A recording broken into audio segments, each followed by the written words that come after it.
राजस्थान के जयपुर कोर्ट में कांग्रेस नेता राहुल गांधी के खिलाफ सुनवाई। पीएम मोदी की जाति को लेकर राहुल की गलत बयानी को लेकर एक वकील ने परिवारवाद ये याचिका दाखिल की है। यूपी के अमेठी एमपी एमएलए कोर्ट में राहुल गांधी के खिलाफ मानहानि केस में सुनवाई। गृह मंत्री अमित शाह के खिलाफ दिए बयान को लेकर बीजेपी नेता विजय मिश्र ने केस दर्ज कराया था। सुप्रीम कोर्ट में मनीष सिसोदिया की क्यूरेटिव पिटीशन पर सुनवाई। शराब घोटाले में तिहाड़ जेल में बंद सिसोदिया की जमानत याचिका सुप्रीम कोर्ट ने 30 अक्टूबर को खारिज की थी। दिल्ली शराब घोटाले में बीआरएस नेता के कविता को गिरफ्तारी से मिली छूट की मियाद आज खत्म हो रही है। 28 फरवरी को सुनवाई में सुप्रीम कोर्ट ने उनकी गिरफ्तारी से संरक्षण 13 मार्च तक बढ़ाया था। सुप्रीम कोर्ट बार एसोसिएशन ने इलेक्टोरल बॉन्ड का डेटा सार्वजनिक करने के फैसले के खिलाफ राष्ट्रपति मुर्मू से अपील की। सुप्रीम कोर्ट के आदेश पर रोक लगाने की अपील की।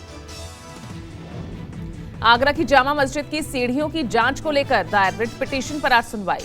आगरा कोर्ट में दायर याचिका में जामा मस्जिद की सीढ़ियों में केशव देव मंदिर के श्री कृष्ण मूर्ति को मुगल काल में दबा दिए जाने का दावा। यूपी की वाराणसी कोर्ट आज माफिया मुख्तार अंसारी को फर्जी हथियार लाइसेंस मामले में सुनाएगी सजा। डीएमएसपी के फर्जी दस्तखत से हथियार हासिल करने के मामले में मुख्तार को हो सकती है आजीवन कारावास की सजा। हरियाणा के हिसार में दुष्यंत चौटाला की जेजेपी की आज नव संकल्प रैली। राज्य से बीजेपी से गठबंधन टूटने के बाद अगली रणनीति का होगा ऐलान। लोकसभा चुनाव को लेकर बीजेपी प्रत्याशियों की आज आ सकती है दूसरी सूची। सोमवार को पार्टी की केंद्रीय चुनाव समिति की बैठक में 8 राज्यों के लोकसभा उम्मीदवारों पर मंथन हुआ था। आगामी लोकसभा चुनाव की तारीखों के ऐलान से पहले केंद्र की मोदी सरकार की आज आखिरी कैबिनेट मीटिंग। केंद्र की मोदी सरकार का बड़ा ऐलान। हर साल 17 सितंबर को हैदराबाद मुक्ति दिवस मनाने का ऐलान। 15 अगस्त 1947 में देश की आजादी के 13 महीने बाद ऑपरेशन पोलो के तहत हैदराबाद को दिलाई गई थी निजाम शासन से मुक्ति। प्रधानमंत्री नरेंद्र मोदी आज वीडियो कॉन्फ्रेंसिंग के जरिए इंडियाज टेकेड चिप्स फॉर विकसित भारत में सम्मिलित होंगे। प्रधानमंत्री नरेंद्र मोदी 13 मार्च यानी आज सूरज पोर्टल लॉन्च करेंगे। प्रधानमंत्री देश भर के विभिन्न राज्यों के पिछड़े और आर्थिक रूप से कमजोर वर्ग के ऋण सहायता प्राप्त लाभार्थियों से करेंगे संवाद। पीएम मोदी ने मंगलवार रात ब्रिटिश प्रधानमंत्री ऋषि सुनक से फोन पर बातचीत की। दोनों नेताओं के बीच मुक्त व्यापार समझौते को लेकर चर्चा हुई। केंद्रीय गृह एवं सहकारिता मंत्री अमित शाह आज दिल्ली में 3 बहुराज्य सहकारी समितियां BBSSL, NCOL और NCEL के नए कार्यालय भवन का उद्घाटन करेंगे। हरियाणा विधानसभा का आज 1 दिवसीय विशेष सत्र। मंगलवार को राज्य के नए सीएम नायब सिंह सैनी सुबह 11 बजे सदन में साबित करेंगे बहुमत। हरियाणा के 11वें मुख्यमंत्री के तौर पर नायब सिंह सैनी ने मंगलवार को शपथ ली। राज्यपाल बंडारू दत्तात्रेय ने मुख्यमंत्री सहित उनके कैबिनेट के 5 सदस्यों को शपथ दिलाई। हरियाणा की बागडोर संभालने के बाद मुख्यमंत्री सैनी ने पीएम मोदी और पूर्व सीएम खट्टर का जताया आभार। नायब सिंह सैनी कैबिनेट में किसी नए चेहरे को मौका नहीं। मंत्रिमंडल में कमलपाल गुर्जर, रणजीत सिंह चौटाला, जयप्रकाश दलाल, मूलचंद शर्मा और डॉक्टर बनवारी लाल शामिल। हरियाणा में सत्ता परिवर्तन से खट्टर सरकार में गृह मंत्री रहे अनिल विज नाराज। शपथ ग्रहण से रहे नदारद। अनिल विज की नाराजगी पर पूर्व सीएम मनोहर लाल खट्टर का बयान। अनिल विज को मैं लंबे समय से जानता हूं, बहुत जल्द परेशान हो जाते हैं, हालांकि वो बहुत जल्द गिले शिकवे भी भूल जाते हैं। खट्टर ने जेजेपी की बढ़ी सियासी महत्वाकांक्षा को ठहराया गठबंधन टूटने की वजह। करनाल से लोकसभा चुनाव लड़ने की अटकलों पर कहा, पार्टी आलाकमान का जैसा आदेश उसका पालन करूंगा। हरियाणा के पूर्व डिप्टी सीएम दुष्यंत चौटाला ने गठबंधन टूटने पर प्रतिक्रिया दी। कहा, चौधरी देवीलाल के संघर्षों विचारों पर चलता रहूंगा। पूर्व सीएम भूपेंद्र सिंह हुड्डा ने बीजेपी जेजेपी गठबंधन पर साधा निशाना। कहा, स्वार्थ के लिए बना था गठबंधन, स्वार्थ के लिए टूट गया। हरियाणा में सत्ता परिवर्तन पर कांग्रेस नेता दीपेंद्र सिंह हुड्डा का बयान। कहा, जनता के दबाव में सीएम ने दिया इस्तीफा। हरियाणा की जनता है सरकार से नाराज। कांग्रेस नेता राहुल गांधी की भारत जोड़ो न्याय यात्रा का आज 60वां दिन। महाराष्ट्र के धुले में होगी यात्रा। सूत्रों के हवाले से खबर, नासिक में राहुल की यात्रा में 14 मार्च को शामिल हो सकते हैं शरद पवार। महाराष्ट्र के नंदुरबार में राहुल गांधी ने मंगलवार को आदिवासी सम्मेलन को संबोधित किया। आदिवासियों के लिए 6 गारंटीज का ऐलान। जल, जंगल, जमीन पर हक दिलाने का दोहराया संकल्प। नंदुरबार सभा में राहुल गांधी ने आदिवासियों को देश का पहला मालिक बताया। कांग्रेस नेता ने कहा, देश के जल, जंगल, जमीन और खनिज संपदा के आदिवासी असली मालिक हैं। कांग्रेस ने लोकसभा चुनाव के लिए उम्मीदवारों की दूसरी लिस्ट जारी की। दूसरी लिस्ट में 43 प्रत्याशियों का ऐलान। असम के जोरहाट से गौरव गोगोई, मध्य प्रदेश के छिंदवाड़ा से नकुल नाथ, राजस्थान के जालौर से वैभव गहलोत को चुनावी मैदान में उतारा गया। कांग्रेस ने इस लिस्ट में 7 जनरल, 13 ओबीसी, 10 एससी, 9 एसटी और 1 मुस्लिम उम्मीदवार को टिकट दिया है। कांग्रेस ने दूसरी लिस्ट में राजस्थान में बड़ा बदलाव किया। कांग्रेस ने राजस्थान में सभी 10 सीटों पर नए चेहरों को उतारा है। शुरू से बीजेपी को बाय बाय कहने वाले राहुल कसवा, उन्हें टिकट मिला। दिल्ली में लोकसभा चुनावों को लेकर आपके प्रत्याशी शुरू करेंगे अब संसद में भी केजरीवाल अभियान। घर घर जाएंगे पार्टी विधायक निगम पार्षद। तृणमूल कांग्रेस प्रमुख ममता बनर्जी ने मेघालय की तुरा लोकसभा सीट पर पार्टी उम्मीदवार का किया ऐलान। मेघालय के पूर्व सीएम मुकुल संगमा के भाई जेनिथ संगमा को टिकट मिला। केंद्रीय मंत्री नितिन गडकरी ने यूबीटी प्रमुख उद्धव ठाकरे के ऑफर पर प्रतिक्रिया दी।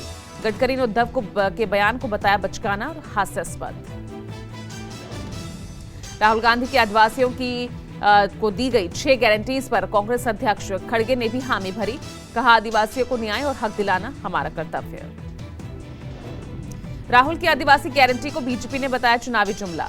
महाराष्ट्र के डिप्टी सीएम फडणवीस ने कहा, कर्नाटक में दी गारंटी हो चुकी है फ्लॉप। कांग्रेस महासचिव केसी वेणुगोपाल ने मोदी सरकार और बीजेपी को बताया अमीरों का रहनुमा। मध्य प्रदेश में लोकसभा चुनाव अभियान में तेजी। राज्य के मुख्यमंत्री डॉक्टर मोहन यादव ने मंगलवार को राजधानी भोपाल में रोड शो किया।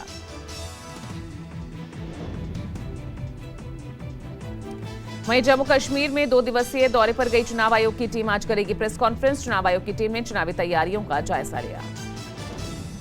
मुंबई में ब्रिटिश काल में रखे गए 7 स्टेशंस के बदले जाएंगे नाम। बीजेपी सांसद राहुल शेवाले ने किया ऐलान। यूपी के मुख्यमंत्री योगी आदित्यनाथ का आज फर्रुखाबाद, बरेली, उन्नाव दौरा। तीनों जिलों को सीएम योगी देंगे हजारों करोड़ की विकास परियोजनाओं की सौगात। पीएम मोदी ने गांधीनगर स्थित अपना प्लॉट किया दान। मान मंदिर फाउंडेशन को दी दान की जमीन पर बनेगा नाद ब्रह्मा कला केंद्र। सीएए के खिलाफ सुप्रीम कोर्ट पहुंचा इंडियन यूनियन मुस्लिम लीग। दायर की याचिका, सीएए लागू करने पर रोक लगाने की मांग की। सीएए को लेकर राजधानी दिल्ली और उसके आसपास के इलाकों में चौकसी। मंगलवार को पुलिस ने दिलशाद गार्डन, सीमापुर इलाकों में किया फ्लैग मार्च। झारखंड हाईकोर्ट में स्पेनिश महिला के गैंगरेप मामले पर आज फिर सुनवाई। कोर्ट ने राज्य सरकार, पुलिस से जांच रिपोर्ट के साथ ही विदेशी पर्यटकों की सुरक्षा सुनिश्चित करने पर भी मांगा था जवाब।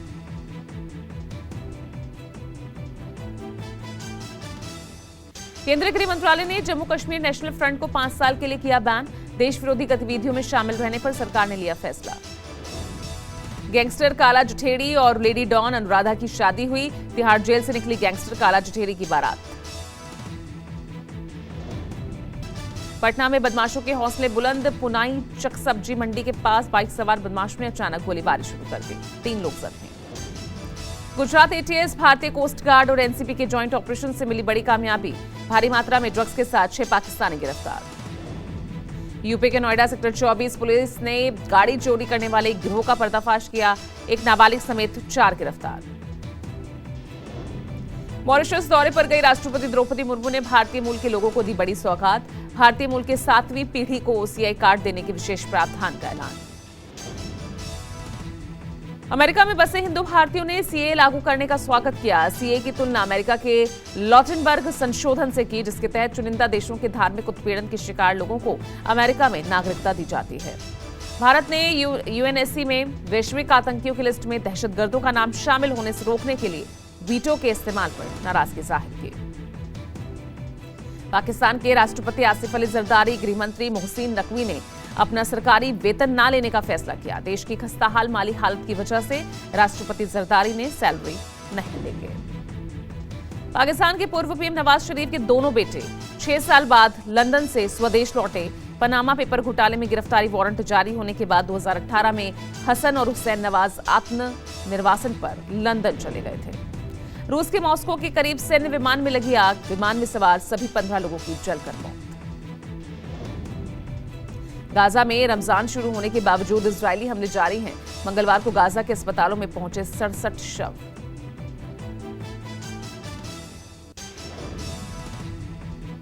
लालू की तरह तेजस्वी का भी दिखा गौशाला प्रेम। वीडियो में गौशाला में गायों से मिलते पुचकारते नजर आए।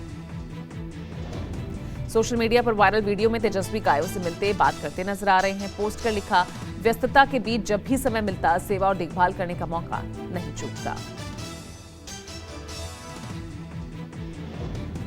गैंगस्टर्स के खिलाफ एक्शन में एनआईए। 4 राज्यों में एनआईए की छापेमारी। पंजाब, हरियाणा, मध्य प्रदेश, चंडीगढ़ में गैंगस्टर्स के 30 से ज्यादा ठिकानों पर रेड। आतंकी खालिस्तानियों, रंगदारी, सुपारी किलिंग और टारगेट किलिंग करने वाले गैंगस्टर्स पर रेड की गई। एनआईए सूत्रों के मुताबिक विदेशों में बैठे खालिस्तानी और गैंगस्टर भारत में ग्राउंड वर्कर को हवाला चैनल से ड्रग्स और हथियार के लिए फंडिंग कर रहे हैं। कल गैंगस्टर काला जठेड़ी और लेडी डॉन अनुराधा की शादी। तिहाड़ जेल से निकली गैंगस्टर काला जठेड़ी की बारात। लाल रंग के सूट में बैंक्वेट हॉल पहुंचे दुल्हन लेडी डॉन। खुद स्कॉर्पियो गाड़ी चलाकर शादी के वेन्यू पर पहुंची। तिहाड़ जेल से निकली काला जठेड़ी की बारात। शादी और गैंगवा के खतरे के चलते भारी पुलिस बल की तैनाती। बारातियों पर पुलिस की पैनी नजर। ड्रोन से रखी जा रही थी निगरानी। पंडाल में मेहमानों की एंट्री बार कोड के जरिए हुई। मैरिज गार्डन में दाखिल होते ही मेटल डिटेक्टर लगाया गया।